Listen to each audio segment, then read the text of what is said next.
right, all right. Hello, everyone. This is Darren.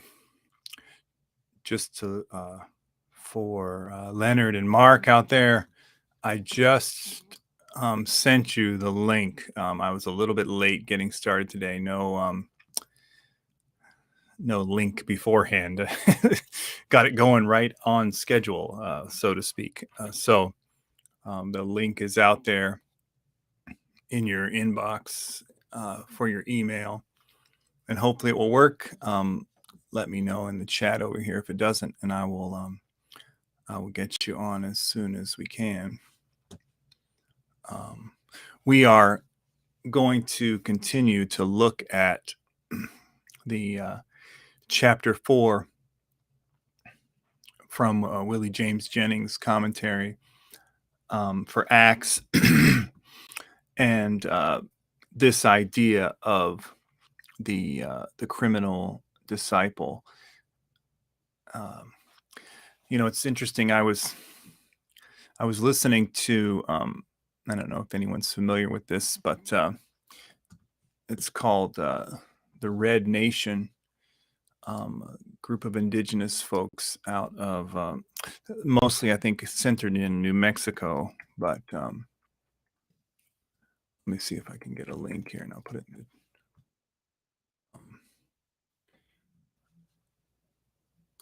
the yeah. Anyway, I was listening to a podcast of theirs. Actually, I think I was listening to a podcast, and they were on it. Maybe that's the best way to say it. And they were talking about, there was this language kind of around in 2020 about, being an ally, or being an accomplice, and that sort of thing. And just the Nick Estes, who's an author and a scholar who's part of this group, was talking about how he prefers the term comrade just because there's no real reason to encourage the criminalization of protest, or the criminalization of poor, indigenous, black, brown, whatever, by using terms that assume criminality. So I thought that maybe was an interesting way to think about this.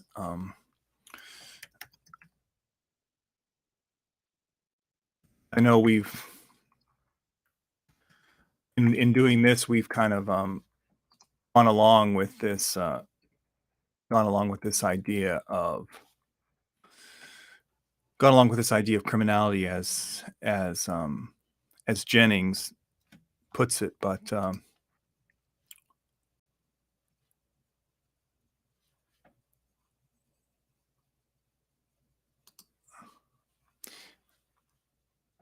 gone along with this idea of criminality as Jennings puts it, because it has roots in the biblical text, and all of that. But just something to think about, this idea of criminality, and how we have so many instances of who gets criminalized and what's called a crime. And yes, when we do stand on the side and stand in solidarity with people, we risk that label. But do we welcome it, or do we find a different way to talk about solidarity? That's a good question. All right. Well, I'm going to try one more time to invite Leonard and Mark, because, like I said, I didn't get going until right at the last minute. So I will try again to invite them. And I just tried something I've never done before by changing the name of the podcast mid-podcast. I don't know how that works either, but I know Marcy is busy tonight, so she won't be able to join us. But anyway,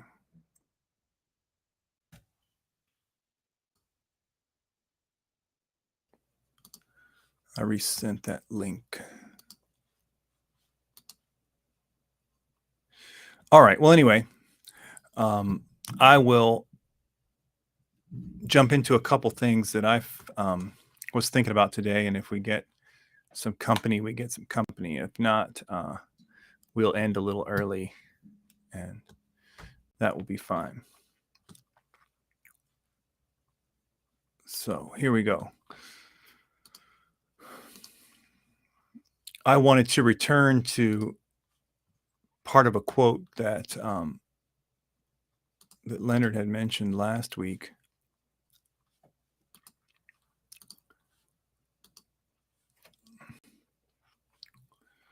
Right underneath this kind of orange part there. Well, and let me just say, you know, if the one or two of you that are that are watching, you know, now and maybe some who are watching later, we're talking about Acts chapter 4. Um, the main kind of scene in Acts 4 is Peter and John going to the temple. They're stopped by a man who is you know, crippled or begging at the temple gate.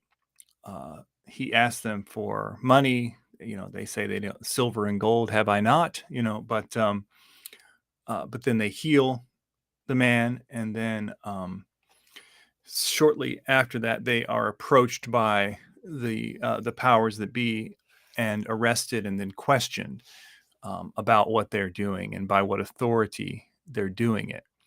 And so that's the background scene. And in that, Jennings is introducing this theme of criminality or the criminal disciple, to say that as you read the New Testament and as you read the Gospels and Acts in particular, and the letters of Paul, um, you realize that the commonality between all of the disciples and Jesus, and Paul following along, is that they find themselves on the wrong side of the law. They find themselves um, questioned. They find themselves judged by the powers. So anyway, and this is the quote. This is the part that I wanted to talk about here, where Jennings is quoting Edward Said. Um, I think he's passed away probably 10 years ago or so now, but a Palestinian scholar. Um, and so he says, we should always understand ourselves as what Edward Said called secular critics, who unrelentingly call into question the gods of this age, that is, the prevailing social, cultural, political, economic, and academic logics that support or are at ease with the status quo of grotesquely differentiated wealth and poverty, uneven access to the necessary resources for life and health, and forms of sublimely stubborn oppression masked inside social conventions. So, pretty strong, pretty strong words. Again, unrelenting call to question the gods of this age. Um, the people who are the peoples and powers at ease with the status quo of grotesquely differentiated wealth and poverty, uneven access to the necessary resources for life and health, and forms of sublimely stubborn oppression masked inside social conventions.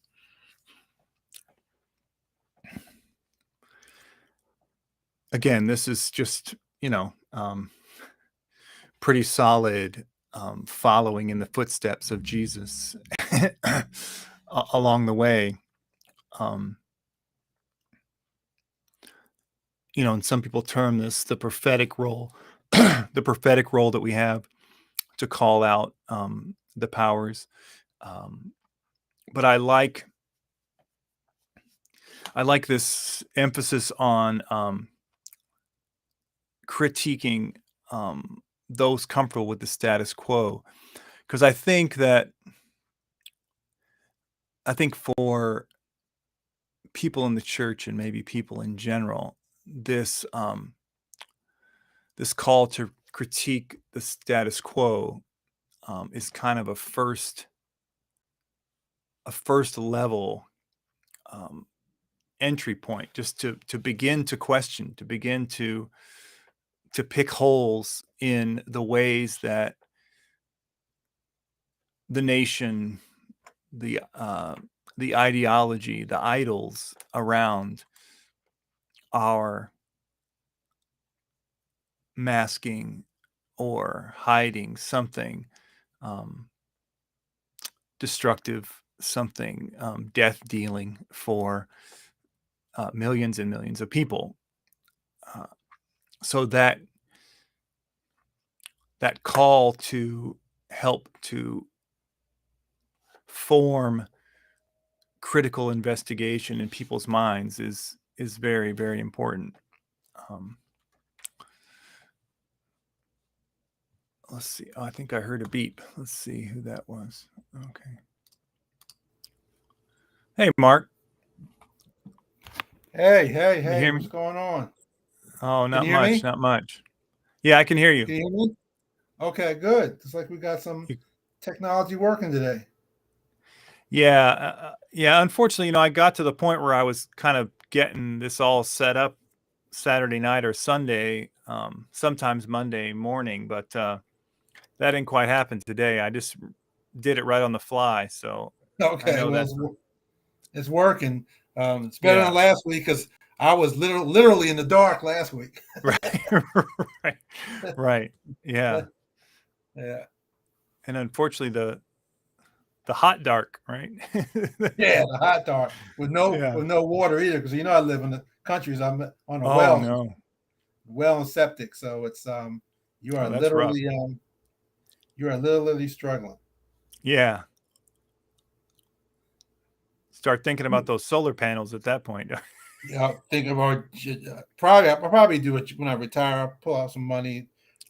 Yeah. I'll probably have to do a whole house generator because I'm not gonna, And I would look at I would look at some type of alternative energy depending on what the cost of material Right. is. That's something I would consider. Are we Right. still chapter 4? Yeah. I mean, Leonard and I think got let's see, we got through the second paragraph at least of this chapter last week. And maybe a little bit more, but I basically just went back and talked about that second paragraph again. Yeah. So anyway, I was just talking about that section there right at the end of the second full paragraph. Okay. It talks about this idea of being secular critics, who unrelentingly call into question the Yeah. gods of this age, this Yeah. prevailing social, cultural, political, economic, Yeah. and academic logics that support or at ease with the status quo of grotesquely differentiated wealth and poverty, uneven access to necessary resources. There was a I don't know. There was a section that struck me, and I don't know. It reads. I don't know. I'm reading off my phone, and the beginning of that part. The Christian disciple emerged, and he says, "The great illusion of the followers of Jesus, especially those who imagine themselves leaders, is that they could live a path different from Jesus and his disciples. They believe somehow that they could be at least loved or at least liked." Or even tolerated by those with real power in the world. I don't know why that struck me. I guess this. We talk about this whole idea of empire, and that I guess with Jennings, I mean, you really are on the outside looking in. I don't mean that from from the standpoint of from the power structure. You are Right. you are on the outside looking in, really. Right. Right. Yeah. Well, I mean, I think that's, to me, Jennings has something that many, looks like I froze there for a second. Jennings has something that many of the, I'm freezing like crazy, aren't I? Yeah, a little bit. Yeah, I'm still talking, but I'm freezing. yeah. Probably your Wi-Fi connection Yeah. or something. Yeah. Well, it's the connection between, my Wi-Fi and this camera, I think, is what's doing it. Okay. my poor phone is on its last legs. I got it hooked up to the camera on my phone, and it's just it's fine, except for that the charger won't go in. And so it's like, it's like, but if you can't charge it or you can't connect it with the wires, then it doesn't help Yeah. you very much. But Oh wow. well, what I was going to say is just that Jennings comes from a very strong, point of understanding, empire and the importance of Yes. diagnosing No empire and doubt. diagnosing colonialism in particular, because of because a lot of the work that he did in his Christian Imagination book, that's Yeah. pretty much all about the colonial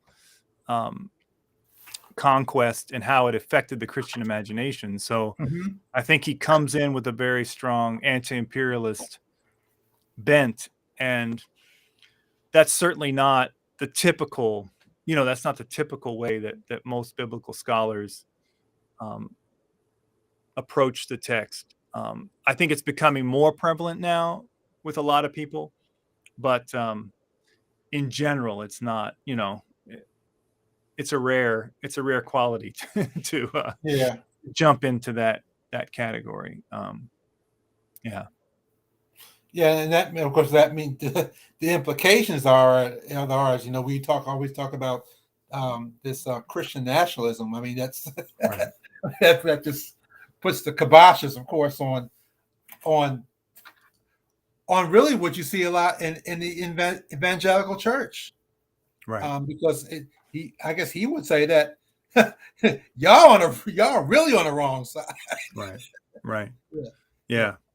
Well, and I think that you know, part of that quote that I just read about, that I was thinking about this a lot from Sunday, this idea, this idea of kind of our comfort level or our willingness to promote even the status quo, and the way it is, the way that because I was, I've been doing this study in Colossians, and one of the things about the book that I'm using in it is talking about how one of the things about empire is that they try their best to limit your imagination, Okay. beyond, that your future is dictated by the present of the empire, and your past is constructed for you by the Right. elite of the empire, so that your imagination is curtailed, so that you can only see a future that looks very similar to the present that you're living, Yeah. um and we see that, all around us, I think, I guess the, the Star Trek analogy and that death in the Shell Nichols. Um, it's the board. It's that you are pretty much assimilated, and because that whole concept was you think is one, their perspective is yours perspective. There's no individuality. right. You buy into their mission or what have you. So yeah, and so Right. I guess yeah. Right. So Which is that's funny because, like, that was the typical kind of propaganda against socialists and communists in the 50s and 60s, Hey, right? you That know was what? I was thinking of another example. You remember the very first movie, The Invasion of the Body Snatchers? I Mhm. mean, a lot of that was a really the theme of the enemy, the boogeyman at that time was communism. Yeah, Right. that movie was So really a parable against communism. right. Yeah, So it's funny because that kind of narrative is set up as yeah, that's the danger of communism, is that you right. all become, you know, One, yeah, one and the yeah, same, and you don't have any individuality or whatever.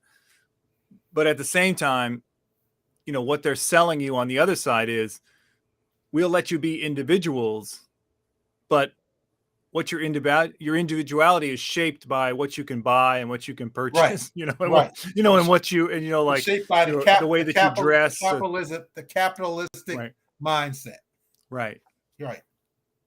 But you won't, but you're right. But the idea that you might actually have some kind of say or control over your destiny ultimately, beyond being able to, um, express yourself Yeah. in a very limited way, as far as, I don't know, the way you look or the way you dress or the way you, who you hang out with and who you don't. You know, yeah, it's an interesting dynamic, because I think, because we don't really have any access to actually lived experience of people in socialist and communist countries, Yeah. to the Yeah. place where we could say it's one way or the other. Yeah. We only And I know think our. the monster picture of that is, I don't know. I don't know if you've heard the report of what's happening in Sudan with Uh-huh. yeah, Russia with the whole gold thing, and they pretty much, the Russians have gotten in bed with I guess the militaristic leaders. You keep us in power, we'll let you just zap our resources of the gold, pretty much. Right. And the oppression is going on there. I mean, Right. that's the ultimate. That's the ultimate mother Babylon right there. Really. Yeah. Yeah. Yeah. I don't know much about that situation, but I know a little bit about it. Yeah. Yeah. Yeah. But no, I mean, and that's the colonial. There's kind of a colonial. I mean, it's just becoming. It's. I mean, this is part of the dream that we're sold, right? Is Yeah. that somehow, we. It's a mystery, like where all of our where all the wealth and resources comes from. I mean, Right. it's like, I mean, it begins with slavery and genocide and theft of land, Yeah. and then when that starts to run out, we start, going to different countries and stealing their resources, maybe Right. Right. in a more like, maybe in a little kinder way or something like Yeah. that. I don't know, Yeah. just using sanctions and debt and, Yeah. And banks. I guess it's as bad as what's happening in Sudan. And I heard the story this morning. CNN did a exclusive reporting on the whole situation. But and as horrible as that situation has happened in Sudan, the problem is you well know that the Western world is just in total denial of its past in terms of what it did. We talked about what happened in Latin America. That's, to me, that's equivalent of the Right. same thing. Right. Or what happens in other countries. What happened in Haiti? I mean, it's all the same demon. Right.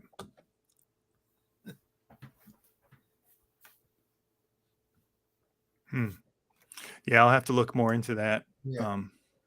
I'll see if I'll see if CNN has a article out there, because the girl did a really excellent job of doing that reporting this morning on that situation in Sudan. Right. Yeah. Well, because I know that things have been going on there for a while now. Yeah. It's been a right. It's Yeah. been a, yeah. That's interesting. All right. Well. Yeah. No, but I think that part of what Jennings is bringing us and helping us with is this anti-colonial, anti-imperial lens to look at these texts. And it's hard, once it clicks in your head, it's just like, well, obviously, like all of these New Testament texts are fundamentally anti-imperial. Like, they are. That's And that's the context. They can't help but be, because the empire is trying to kill them. Right. And I think I mean, I read that article that you sent this morning. I was reading it during lunchtime, and I think part of the problem is that in order for us to really read the scriptures, we've got to decolonialize or decapitalize, not decapitate, our minds, because we are so ingrained in capitalism that we really can't see these texts for what they really are. Yeah. Yeah. Well, and I mean, almost all of them are written from the underside, Right. so to speak. And that it's just a hard place for us to get, Yeah. First of all, we have to actually conceive of the idea that that's what we should be thinking of, Yeah. and that's where we should be looking from. I mean, Yeah. that's first of all, and then second of all, the idea of how we even, I mean, because really what it takes is you have to find yourself in solidarity with people from that position and figure out how they're reading the text Yeah. and try to figure out how that might make it apply for you Yeah. in a different context, Yeah. because really they're reading the text closer to the original writers and readers than anyone who's coming from a middle or upper class context can really hear it, I they're guess then the question is, how do we, in our educational ministries and our other ministries, help folks to read from below? How do we do that? right. How do we Yeah. apply an approach to education and to practical theology so that folks are reading from below? How do we do that? Okay. Yeah. Okay. That's part of it. That's part of it, Cheryl. You're right. Yeah.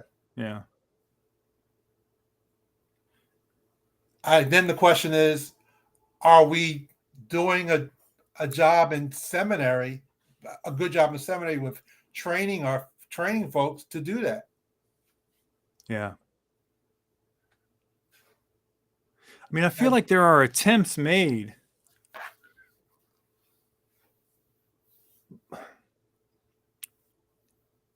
But I still feel like I think the problem with academic settings often is that it becomes an argument about different ways to read the text, Okay. and it doesn't get to the level of like, what does this actually mean on the ground? It's just kind of like, oh, this is a good way of reading a text because it does this and this compared to this other way of reading the text that does this or this, and you're stuck in this kind of like, the most that you advocate for is scholars or pastors to read the text a certain way, like not about actually like how you live that and do something with it, if that makes any sense. I feel like the academic thing just gets in circles, academically, and doesn't talk about what it means on the ground, I guess it also means we have to develop teaching methodologies that allow folk to allow that. I mean, I know when I was doing Christian education, I mean, if I teach, it's hardly any lecture. It's going to be small groups. It's going to be maybe critical studies. What do you call those? Critical studies, things along that lines. I mean, first of all, to do that stuff takes time to prepare. And I wonder sometimes if we've gotten too lazy in terms of of demand of maybe I don't want to use demanding, but pushing the idea that we need to, in terms of training our teachers and our folks that do education, to take the time to prepare. Right. Yeah. And also helping them to explore other teaching methods and teaching methodologies that allow for this opportunity to read from below. Yeah. Yeah. Yeah. Well, I think some of it too is exposure to, I mean, this can be done poorly or it can be done well. Is how do you set some readings or some understandings alongside so people can hear a different way of dealing with the text, a different way of thinking about the subject.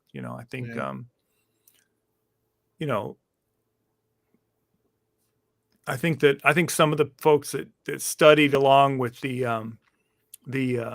the text, the cone text with in my church, just that different point of view, just that different way of thinking, you know, from someone trying to wrestle Yeah. with that, Yeah. from the underside And is that's why is a I have beginning, and that's why I have an interest in womanist theology, and I want to see how folks who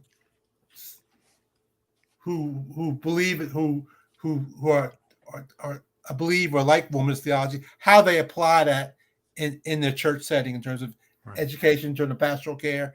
I guess I haven't seen that much application of it. I want to see more application of that. Right. Because I think that is an opportunity to do what we're talking about. To do what we're talking about. I mean, and I think, I think the other hard thing is that we don't, I mean, I think womanist theology is so much like, kind of like the Black feminist thinking of, that came out of the 60s and 70s that, I think, that just talks about, I mean, it happens around the kitchen table, it happens around, it happens on the porch, Yeah. it doesn't necessarily happen in the in the in the classroom, or in a certain kind of, what would you call it, like an institutional prescripted kind of setting, we need to find, like, I think that's the other thing, is that we have to find ways to be more in life with each other, and bring these things out in that way, because I mean, it's kind of like you have to have, like you say, you have to have a give and take. You have to have a back and forth, with that. Yeah. Agreed. Well, Cheryl, did you have any parts that you like from? I know you said you're going to get the Kindle and read some of it. Do you have anything from this chapter that you wanted to bring up?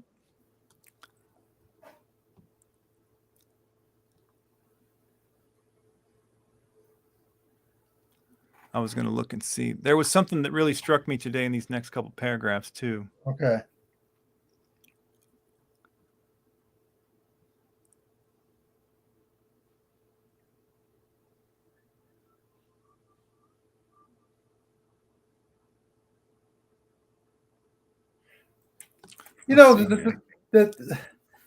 Later on, he talks about the judge and the judge. He says the judge the question, the judges are not, which goes back to what we're saying. Right. We had the dominant view. What'd she say? Oh. Well, now I feel bad for calling you out. That's okay. No, that's okay. That's all right. That's all right. But he says the judge the question, the judge the question, the judges are not. So again, right. We have the dominant view of theological view. This is who God is. You got to dance to our tune. Right. Yeah. Right. Yeah. Yeah. Well, and I think this, I don't know, you might not have heard what I was saying early on. But I was talking about how I was just listening to this, to someone, this indigenous scholar talk about, kind of back I think like the 1817, 2018, 19, just those years, and just talking about, how there was language that used to be like, to be an ally. And then it was like, people wanted to say, I want to be an accomplice and not just an ally, Okay. And he was saying like, that the hard thing is that, you can say you want to be an accomplice, but then you're kind of like just seeding the ground that it's okay to criminalize people who protest, or it's okay to, which in this text, we see why he's trying to push the idea of saying, of us recognizing this criminal mind, that's been a part of the tradition, because it's it speaks up against those who judge, right? Right. it, Right. it Yeah. speaks up Yeah. against Right. those who Yeah. judge. Right. But Right. I think that there is a way that we have to recognize that even in the midst of that, like the judged, just because the judge don't get to, to ask the questions, or the judge don't get to, make their case necessarily against the judges. We still know that the true criminals, right, are the judges. The true criminals Right. are the people in power who, Right. The whole reason why they're trying to criminalize you is because you're advocating for a different world, a different way. Different world, you different know, way. Yeah, right. Yeah. A different way of seeing reality, interpreting Right. reality. Right.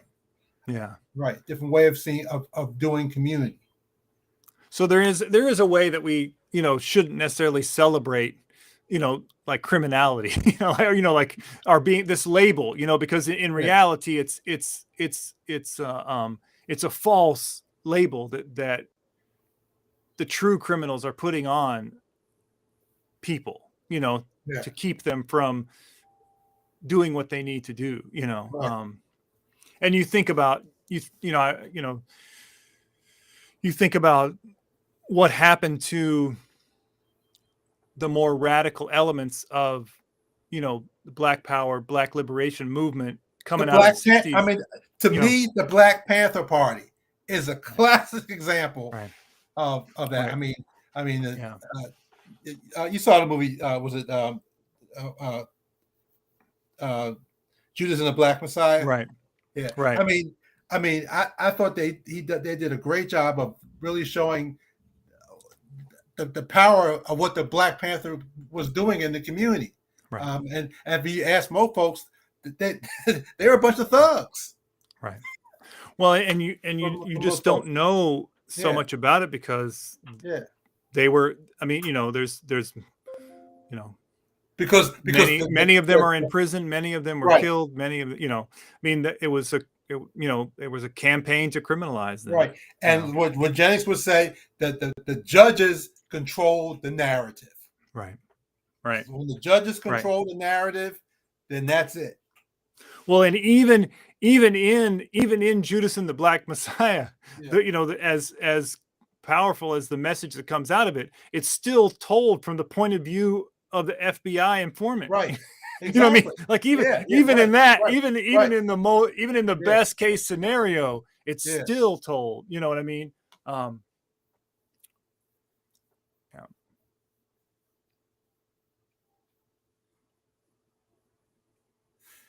I see what she's saying, and again, I believe that what I said earlier, we are so baptized by this economic system, by capitalism. I mean, I don't think we even realize it. Yeah. Well, and a big part of that is individuation. The individualizing of each person.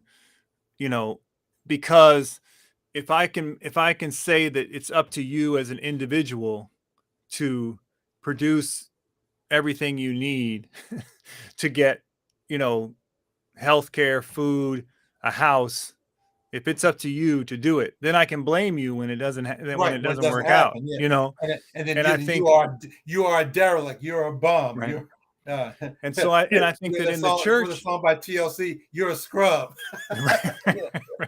And if you don't, and then the question is, what happens in the churches is that it becomes about how do I individually maintain my purity, maintain my holiness, maintain, and I don't, as long as I'm in the pew doing what's right, I know that I'm in the right, and I don't, and it's not necessary. And I can think of 10 or 12 reasons why so-and-so over there who doesn't have it together, how they personally have failed, and I mean, and we see over and over again the New Testament. We see in this chapter, in this story, you know, the question doesn't come up to why this person's crippled. Why are they standing at the gate begging? Why, you know, that's not the question. You know, the question is, do you want to be healed? You know, right. Plain and simple. Like, you know, I can give you wholeness. I can give you healing. You know, what is that? You know, that's what we can give. Yeah. You know, yeah. And I mean, look back to the whole temple gate, that whole story. I mean, the folks were walking to the synagogue because they would pass by the guy because it was expected that's where he would be, and that's all that was expected of him. Right. All this, that he would sit there, you know, beg for his money, then, you know, and then somebody carry him home at the end of the day. But that's all that was expected of him. Yeah. Right. Yeah. Yeah. But I think there is something about that.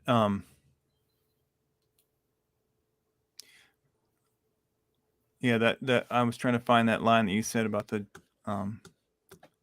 judges. And, I do like this. I mean, you know, maybe it gets a little,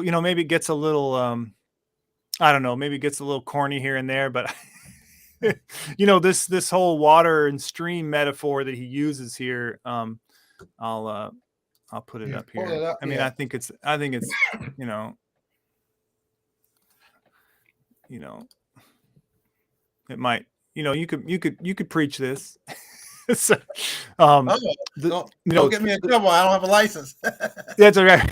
Well, you know, there's still plenty of places you can go that'll let you in the door. The judge are Peter and John. Their lives took turns that they had not anticipated or wanted. Right. Yeah. This is what happens to common people. The life currents they face are strong and very unpredictable. Sometimes they catch a branch or a rock that allows them to move against the currents, angling their bodies toward calmer waters. Other times they become very powerful swimmers who can battle the currents and find dry land. But most of the time they flow with the currents wherever they may lead. The difference for Peter and John and many others like them is this. He enters the waters just like them.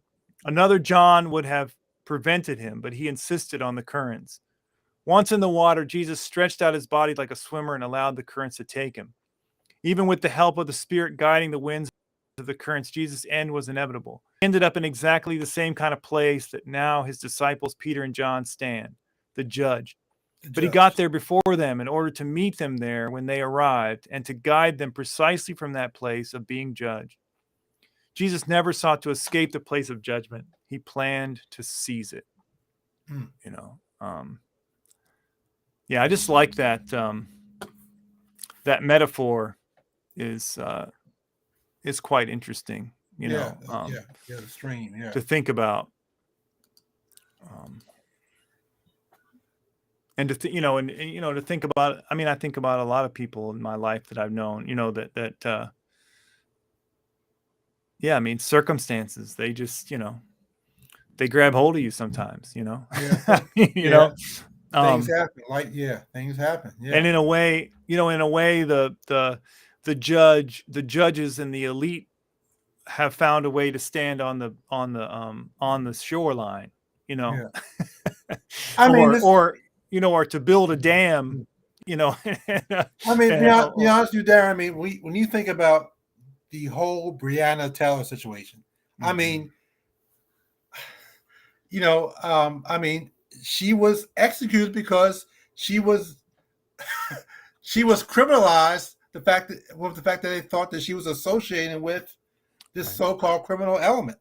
I mean, to me, the whole Breonna Taylor story is just is this right here. Right.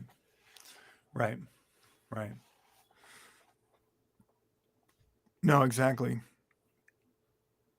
Yeah, I think there's, I don't know how to, I mean, I think even sitting with this, well, it's interesting, because I can tell that a lot of this too, that this judge and judging thing going back and forth comes from Karl Barth, that he obviously reads, you know, because he mentions him a couple times, but Yeah. this is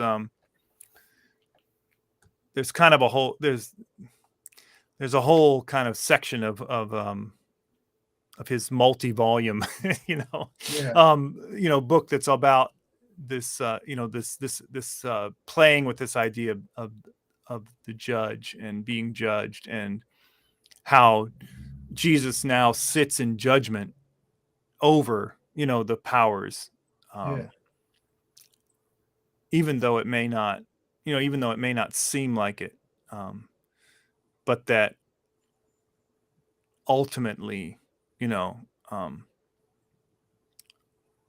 for Christians, that's how we are to judge our life and to judge others, is by the life and death of Jesus, right? Jesus. Right. Yeah. So, well, what do you think? I think we can maybe we stop there. That gives us that leaves us a good 2 or 3, or even more paragraph. We still got a lot of paragraphs left. Yeah. We may never end this chapter 4, but we know now that Cheryl's coming next week, having read. Yeah. And she should know now. You know that all you got to do is read a couple paragraphs. We're not getting through too much. You just have to get a couple paragraphs. I mean, I think I've learned with Jennings, you really have to slow down and read him. Yeah. I mean, because it's just, he's very intense. He's very intense. You just gotta take your time, and it's just like digest. You gotta digest the pieces very, very slowly. Right. Yeah. All right. Yeah. And we're taking no excuses from Marcy next week either. That's 2 weeks in a row. So yeah. She's getting ready for her VBS. Yeah, I was just looking ahead to the fall, thinking about there's a bunch of parables in Luke that are the lectionary text in the fall. Just thinking about what I might do next. So she was saying the thing about I think the VBS is on parables. I think she said parables. Okay, in her email. So I was looking ahead, seeing that there was some parables up ahead in the lectionary. I thought, well, I might have to jump into that. Yeah. So that would be interesting. Yeah. Yeah. That would be interesting. I think after that, though, I'm gonna put something out. I think I'm gonna put something out in the next week or so, asking people to give me topics that they want to talk about. And we'll do just like 4 or 6 weeks just on things that people have questions about. We'll do a topic a week. Okay. See how that goes. I'll try to do that maybe in October or something like that. Okay. Might be fun, Then the Advent will be here before we know it. I know. That's what. Yeah. It's right around the corner. But yeah. I probably won't offer the answers that anybody wants, but I'll talk about the topic. I'll talk about the topic they want to talk about. Yeah. There you go. Right. Yeah. I already know one of them that's probably I already know one that's going to be there probably. Oh, really? Okay. This whole abortion thing, Yeah. One of my issues is climate change. I think. Yeah. I think that is the greatest existential threat we face now. Right. Yeah. Well, and to me, in a way, it's almost like that should pretty much be creeping into every Sunday. Every Sunday, right? Yeah. I mean, in some way or another, because because what's the point of talking about what you're going to do, in the future or in the near future, when there ain't much of a future or how you're going to train your kids or how you're going to do this or that. You know what I mean? Well, in fact, let's see what's happening in Kentucky. And these are, what happened in southwestern Virginia, happened in Kentucky. Those are our poor folk. Yeah. I think the thing about climate change, I think the thing about climate change that bothers me, we think that it doesn't affect other folks, but we see what's happening in Kentucky with the atmosphere is getting warmer, it's holding more moisture. It's going to be more inland flooding. And those folks don't have nothing. Right.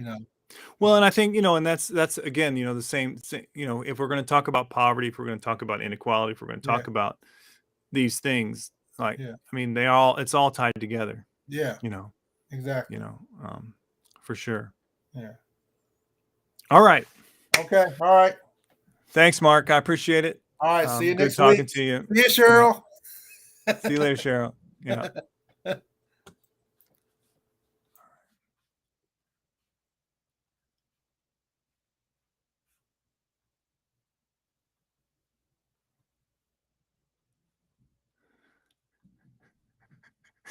Uh-oh. Cheryl, you're starting trouble. I can see that. All right.